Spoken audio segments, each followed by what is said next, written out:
موصلی رحمت اللہ علیہ فرماتے ہیں میں حج کے لیے گیا تو میں نے کیا دیکھا کہ ایک جوان ہے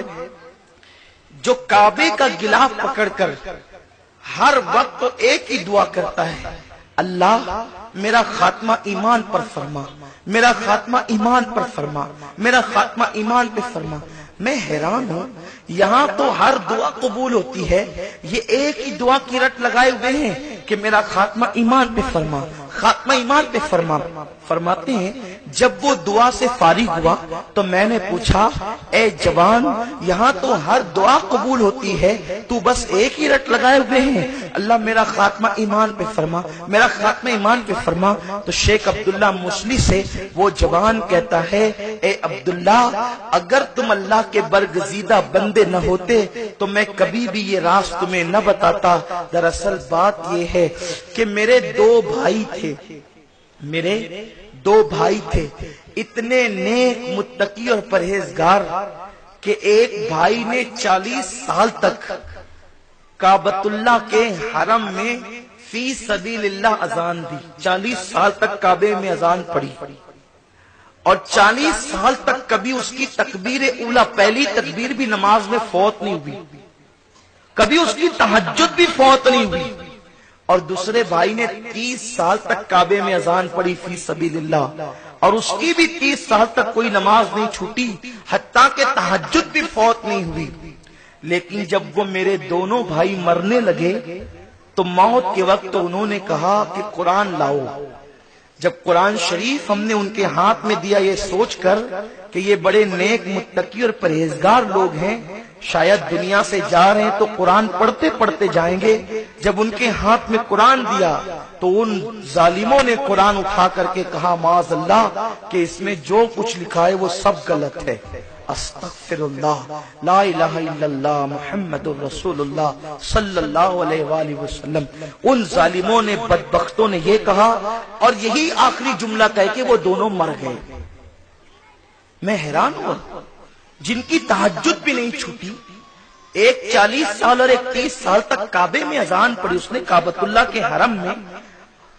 اور تکبیر اولا کے ساتھ نمازیں پڑھی، پھر وہ کافر ہو کر کیوں مرے، وہ کفر پر کیوں مرے؟ وہ تیسرا چھوٹا بھائی کہتا ہے تو میں نے بہت غور کیا، تب مجھے پتا چلا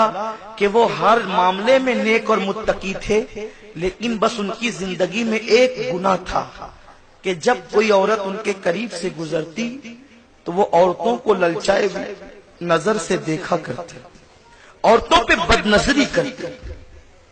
بد نظری کرتے عورتوں پہ۔ بس یہی ایک گناہ تھا ان کی زندگی کا، جس کی وجہ سے وہ مرتے مرتے کافر ہو گئے اور دنیا سے کافر ہو کر کے گئے۔ یاد رکھیں، آج سب سے زیادہ نحوست کسے کی ہے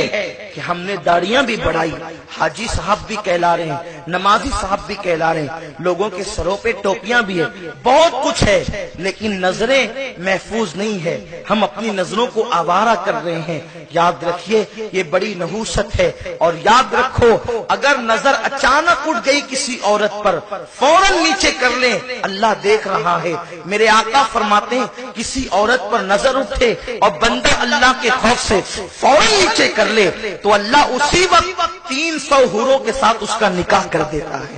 حور جنت میں وہ زمین پہ ہوتا ہے، تبھی نکاح اس کا کر دیا جاتا ہے۔ اور اللہ اکبر، جو نظر گڑا لے، جمع کر کے دیکھے، آقا فرماتے ہیں اس کی جہنم میں اس کی آنکھوں کے اندر آگ کی سلاخیں ڈالی جائے گی، اس کی آنکھوں میں آگ بھری جائے گی۔ موت کا احساس کرو، یہ دنیا چند دن کی ہے، ایک دن مجھے آپ سب کو بھی جانا ہے۔ بڑھاپے کا انتظار مت کرو، کیا جوان نہیں مرتے؟ اب تو موت اتنی سستی ہو گئی، اتنی سستی، بائک لے کر کے نکلا مر گیا، ہارٹ اٹیک آیا مر گیا، ایکسیڈنٹ ہوا مر گیا، یہ ہوا مر گیا، وہ ہوا مر گیا۔ لوگوں یہ نہ سوچنا کہ جب بوڑھے ہوں گے تب نیک بنیں گے، موت نے کسی کو مہلت نہیں دی ہے۔ آؤ ہم بھی اللہ کی بارگاہ میں سچے دل سے توبہ کر لیں، اس سے پہلے کہ موت کی تلوار اپنے سر پر لٹکے، موت کا فرشتہ آ جائے، ہم سچی توبہ کر لیں۔ وہ اللہ بڑا کریم ہے، بڑا کریم ہے، ہر وقت توبہ کرو، اس کی بارگاہ میں معافی مانگتے رہو۔ حضرت امام جلال الدین